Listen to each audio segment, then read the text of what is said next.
So, oh my God, started. Alrighty.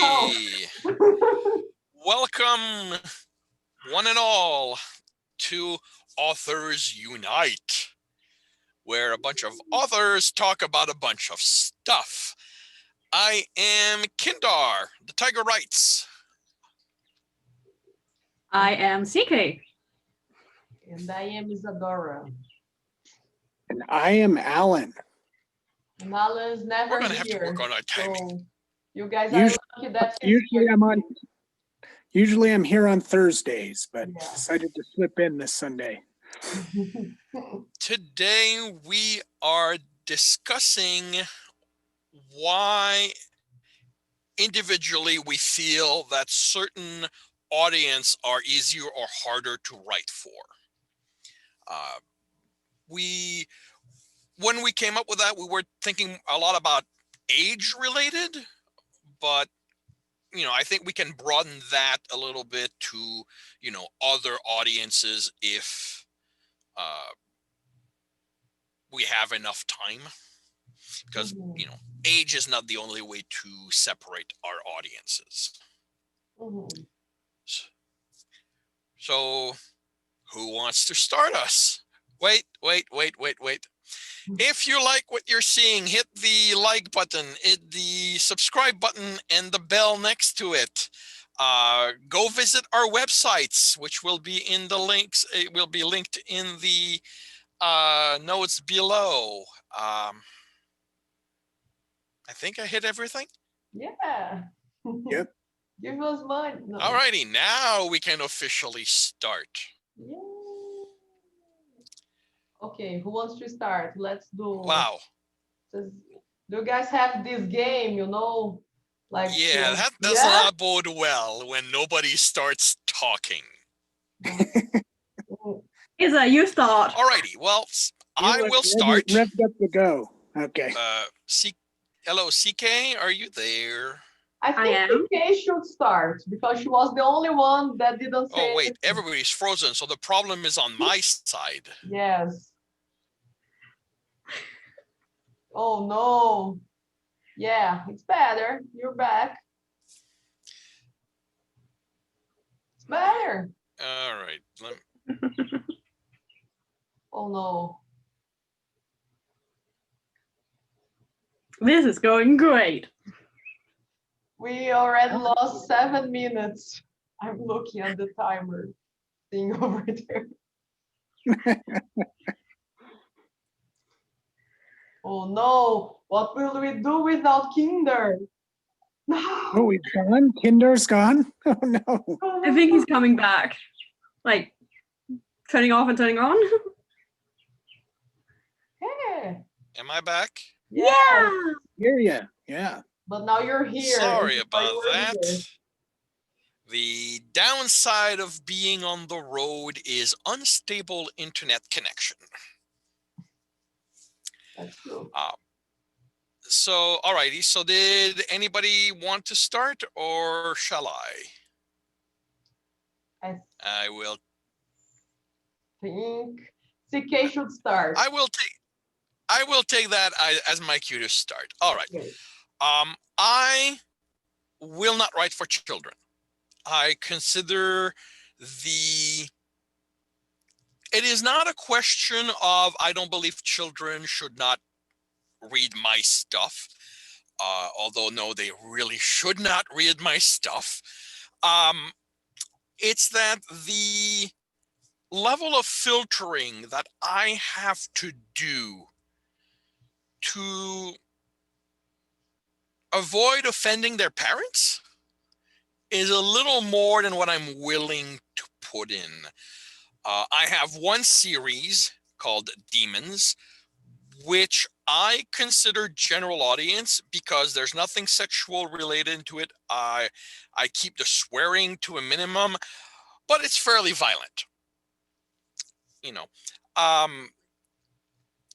Everything else I deal with adult subject matter. That is, one of the common theme in my books.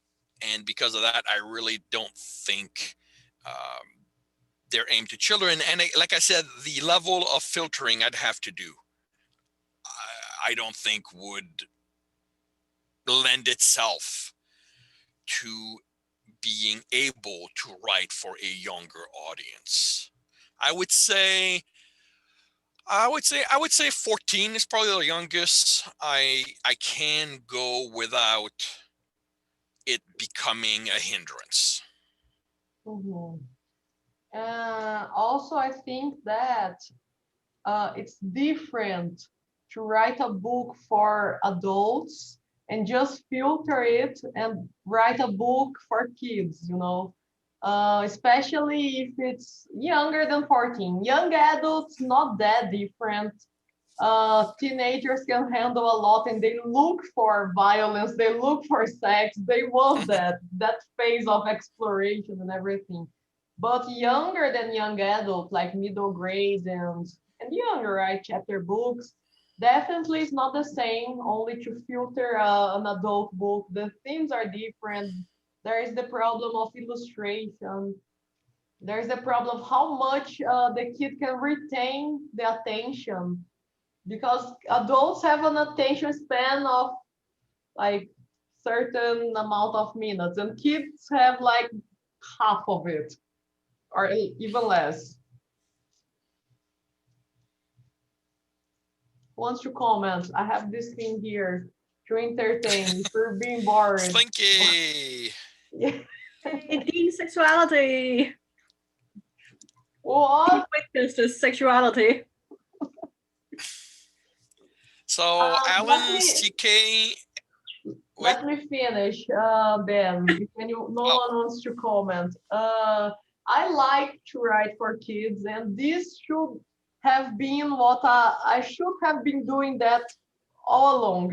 I try to write for every age so far, and I learned that I enjoy writing for kids because I have more freedom, creative freedom. I think it's like the opposite, a little bit of what Kinder said that he struggles with. I feel that I have more freedom because I can explore things that adults want explanations for. Like you can be totally magical in kids' books. You don't need the logic that you need is less. It's not as big as the logic you need for a novel. You can simply say the unicorn appeared in your house, and no kid will like say, "Oh, wait a minute, how does this magic system works?" They will only say, "Yep, the unicorn." And I also like the illustration part. I think that it makes me less anxious to have a lot of pages, because I know I can have few pages. I know I can fill it with illustrations if I need. So I don't need to write as much. I can write the essential and have creative freedom. That's it. Alrighty, Alan, CK, any opinions or any not any age range where you are where you don't know that wow, language is escaping me today. I know how you feel. Can you guys hear me okay? Yeah. Oh, okay, cool. Yep. It's an interesting question. I haven't thought about it very much over the years of what audience range I enjoy writing in. I guess I've always been kind of just open to whatever, depending on the story I write. But now that I've thought about it a little bit, listening to you guys talk, I probably fit a little bit in Kindar's range, because I write a lot of horror fiction, and it tends to deal with adult subjects and often does have very violent moments in it. So I probably would have a hard time writing it in the form of a children's story.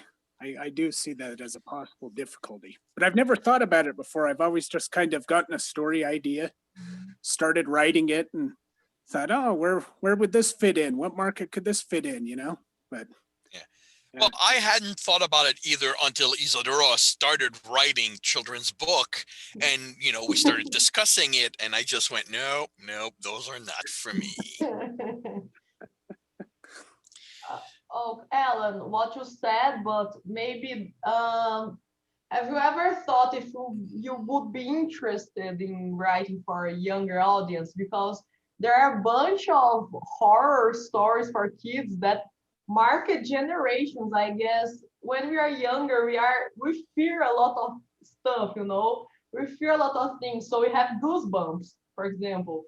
Goosebumps, one of the most famous kids series, and when I was a kid, I loved to like venture there. I knew it was almost forbidden for me to get that book, and and I love this feeling of magic that kids book bring, because when we're adults, we don't we know the world, we have explored most of our emotions and of our physical worlds, and when we're kids, we have all this imagination, and I think it fits horror very well. I'd love to write a horror story for this audience, You've got a good point, Isadora. I come to think of it, a couple of my early stories, like Lights Out, the main character was a little boy. Or no, sorry, it was a detective, but he was with a little boy. Okay. And there was another one I wrote that I never published, but the main character was a little boy. So I guess maybe I could give that a try and explore that territory sometime. But no, I see your point. There is a lot of a magical realm you probably could go with the children characters that you can't in the adult form. Yeah. A very different approach, but yeah, something that I believe Klein was the writer who wrote Goosebumps. R.L. Stein. Stein, thank you. Yeah. Because he wrote he wrote at least one horror book for adult. I remember that because I read it. And he, in an interview, he commented on how when writing for a younger audience, you have to be careful of not to go too far. Yeah. And when he wrote his adult horror novel, he kept asking himself, am I going far enough? So, it addresses a little bit the difference. And again, it's part of the reason why I wouldn't write for children, like for a younger audience, because I don't know that I'm not in a position to write horror yet, but there are certain. But yeah, I mean, Go ahead, Alan. I was just gonna say, I remember there was a critic that said R.L. Stein was the training bra for Stephen King. His Goosebumps series.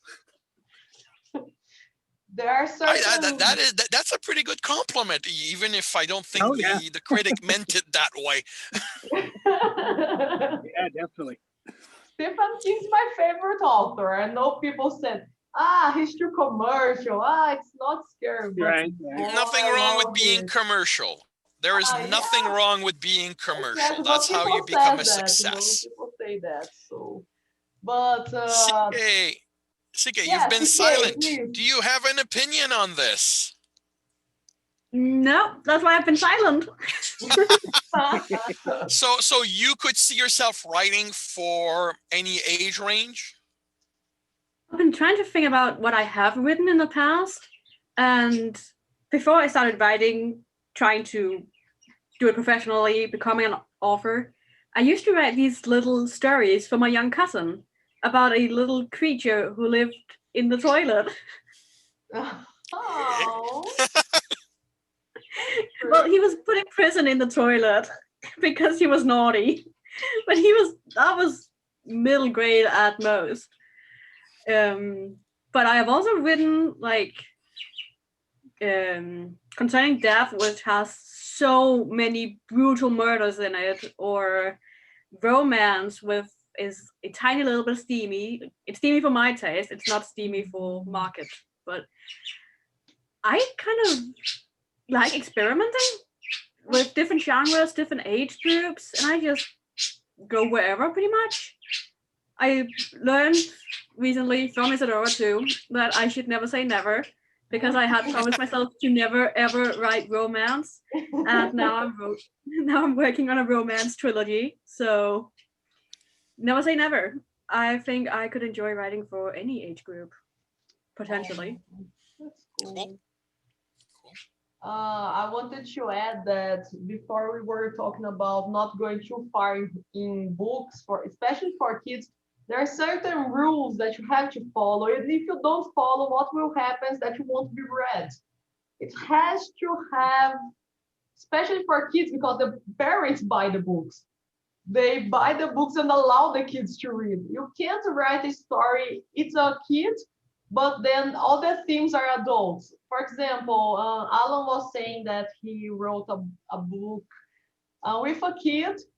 However, The Shining from Stephen King is also from a 5 years old point of view, and it's not for kids definitely because it's very scary. Yeah. We have certain things that we can't cross. For example, books. Neil Gaiman says that when he wrote Coraline, he said, "I like to scare children because it gives them a taste of what the world is scary, but it will always have a happy ending because they have to have hope that they can get out of this scary situation."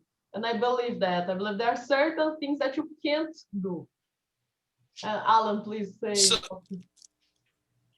Oh, I was just gonna say, yeah, Shining's a good example. Also, It. You know, a lot Yeah. of the story takes place from their childhood, and then there's it's a not bridge to their because adulthood. it's not because a book has children as the main characters that it is aimed at children. That is a mistake that the audience will make more than the writer. Because I doubt Stephen King wrote The Shining thinking this is going to be a children's book. You know, Yeah. to go back to Caroline, an interesting thing also that Neil Gaiman said is that once the book was read, adults saw it as a horror and kids saw it as an adventure story. You know, a lot of the stuff that adults found scary in it, kids also saw it scary, but it didn't overtake the adventure that Caroline was going through in the in the whole story. That's it. Yeah, that's an interesting point. Yeah, Never thought of that. different age range will pick up different things. Yeah. I used to read young middle grade books when I was younger, but still way outside the target audience, and they can be fun. You know, if you can, you know, remind yourself that you are not the target audience, and you know, put away your adult sensibilities, they can be fun to read. It's been a long time since I've read a middle grade. I used to love those choose your own adventure books. Those were quite fun in my youth. Yeah. I never read any of those. I was always like, I have to know everything, so I would have to go through every one of them. And no, just tell me what happens. No, I love it. Yeah, I'm a little bit like you, CK. I rather read the story than be part of it. If you know, back then, if I wanted to be part of the story, we had role-playing games for that. Speaking of these age differences we were talking about in that books featuring children aren't necessarily for children. I have been watching a Danish Christmas TV advent calendar about an old man and his daughter who's like in her 30s or something, and an old Nisse, which is sort of like an elf in Denmark. It's a special little creature we have in the Nordic countries. And his assistant, who is, by Nisse's standards, at least in his late teens, like he's college age. these are the characters in this story, and it's definitely middle grade. Mm-hmm. So pretty much all adults, and it's for children. So it goes both ways. I thought that was a Yep. Mm-hmm. There are and to be some. fair, this one definitely is still funny today, as funny as it was the day it was published, or shown on TV or whatever. It stands the test of time. Yeah, there are some. Oh, Kinder Froze again. Okay, back. There are some series like that you watch it. They're all adults, but since it's for a younger audience, you feel like no, I've outgrown it. I can't watch it anymore. It doesn't make sense anymore. Better if I leave it in the past. So yeah, Yeah. definitely goes the both ways because I love to read middle grade and like I have maybe more fun now than when I was the age of the target audience. Yeah, for me, speaking to this this adult, having mainly adult in a younger audience aimed story, the issue for me when I see or read something like that is because the cast is mostly adult, I can't shake the mindset that I'm Yeah. dealing with an adult story, so that when the language and the subject matter is more middle grade, the dissonance is too strong for me. You know, if I'm dealing with young characters, then it's easier for me to step into that mindset. But you know, when I see adults, or even actually, I'm just realizing, no, I recently read middle grade books. I just did not know that's what I was getting into. And um Warrior Cats, I think Oh I, my God. I I have don't it remember. I don't remember here. the title, Yes, it's but Warriors. yes, Warriors. yes, that one. I started reading, like, I picked it up because there was a cat on the cover. It was about cats. You know me, I like cats. So I started reading, and I'm listening to this, and I'm going, okay, man, I mean, who is this author? You know, why is he insulting me like this? Like, you know, why is he talking down to me like this? And I literally had to pause the book because I was getting tired. I was going, you know, I'm not a kid. And I went, oh no. And I went on Audible, looked, and yes, it's a middle grade book. Once I realized that, I was able to keep listening to it and enjoying what it was. But while I was expecting an adult aimed book, oh, it was a difficult book to listen to. Believe Uh, me, I love this series. I, I I enjoyed the book, but I can't see myself listening to the other ones. Like, you know, because it's a middle grade, but like you know, I'm 50. You know, there's only a certain level to which I can lower my expectations, and it seems that middle grade is now a little too low for me. Yeah, yeah. Oh wow, yeah. I only read, yeah. Like you know, I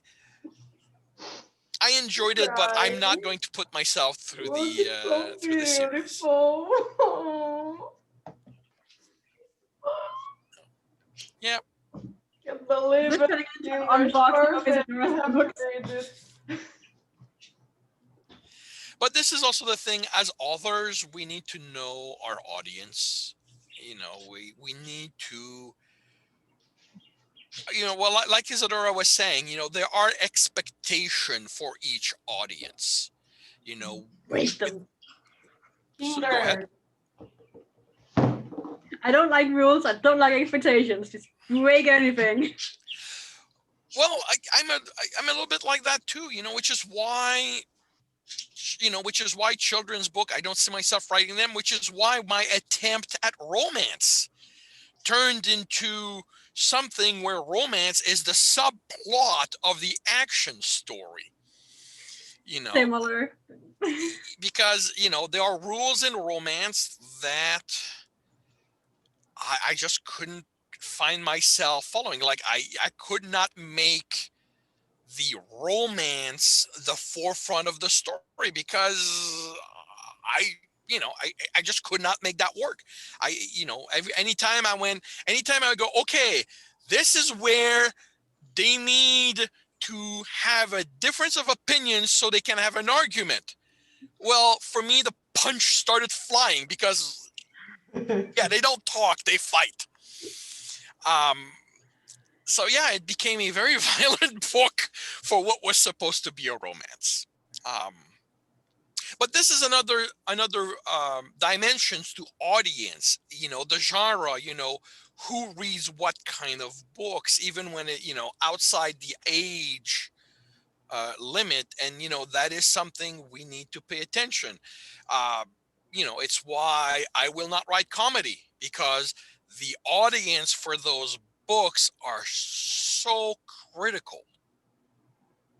Yeah. Hey, Steve, just referring to what you said, I kind of try to approach the rough draft with, throwing all the rules out the door and just seeing what I come up with. And then subsequent drafts, that's when I start trying to think about, okay, what audience is this story maybe targeting?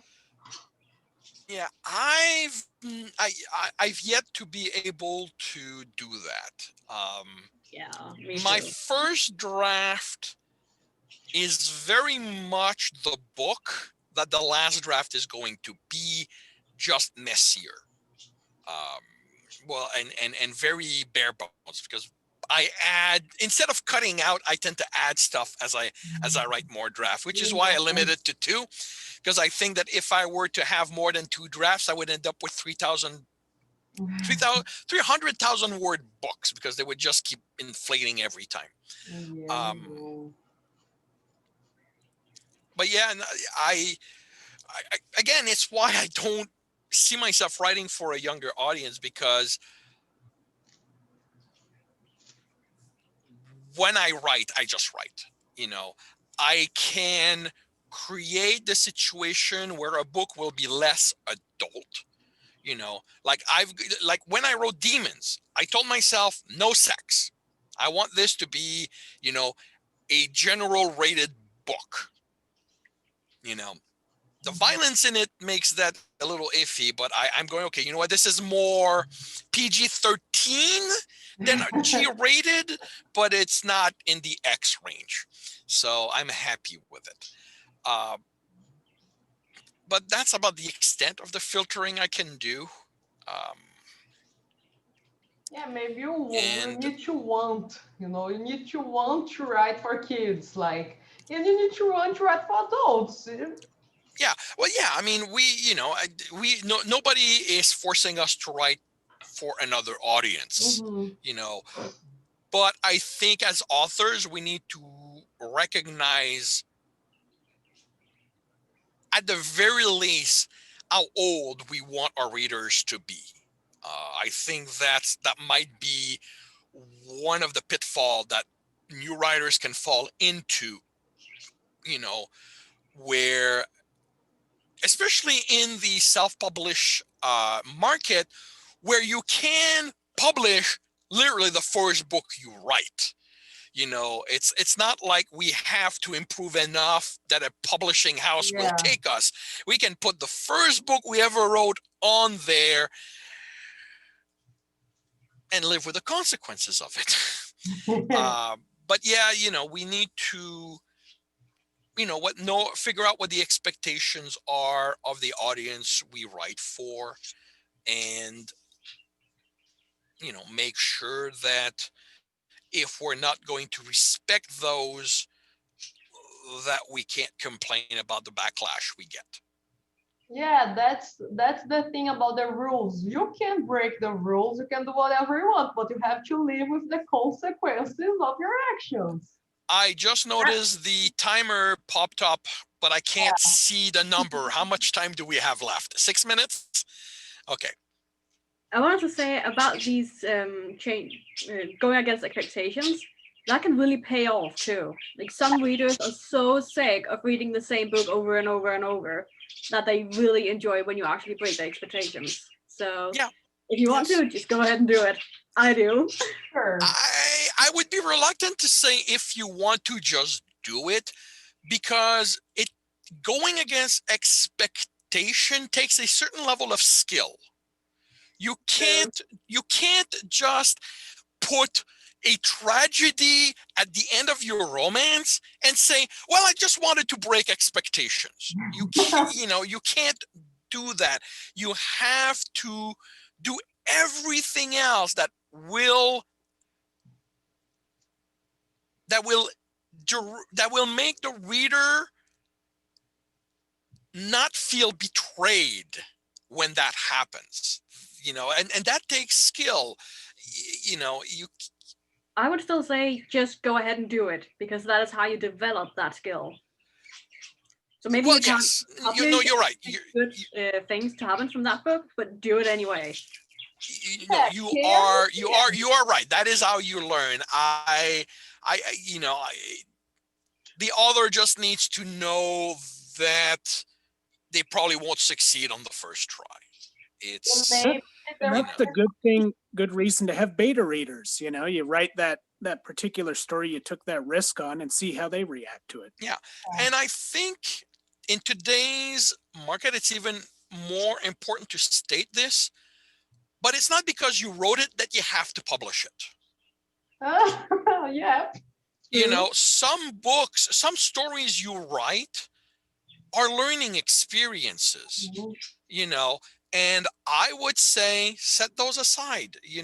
If the beta readers, that their response does not lead to something that is what you want, then maybe that book is not something that is that where you are ready to publish it. Maybe set that book aside as a learning experience, write the next one, aiming closer to what you want to publish. I have tons of stories that will never be published, because I don't write them to publish. I write them to get them out of my system for the fun of it. And some were to learn, Guys, but yeah, all right. So in close, okay. Does anybody else have anything they want to say in closing? I want to say that just as a final note, if you want to write for children, try to understand children, try to be with them and see how they think. Because if you only try to remember, sometimes you can't. Children think in a way very different. I can say that because I teach kindergarten and pre-K. So I'm around 30 children every day, basically. So, and also it's highly possible that you weren't a typical child. Yeah. Don't talk down to them. Sorry? Don't talk down to children. Yeah. That's just no. They are very smart. And yeah, words that you are like, how do you know this word? I don't know this word. Oh my God. Yeah. Like, oh no. Basically, do your research. I think that can sum up everything, and it applies to literally anything in writing. If you want to do it well, do your research. Yeah, and take the time to read books in that market, right? That's a good way to do the research. Oh yeah. Just take the time generally. Like, don't rush things. Good patience, yeah. All righty. Well, thank you for welcoming us into your living room or office or on your phone or wherever you watch this. On your truck. And, hopefully we'll have something next week. Yeah. See ya. Bye-bye. See you later. Bye, everyone.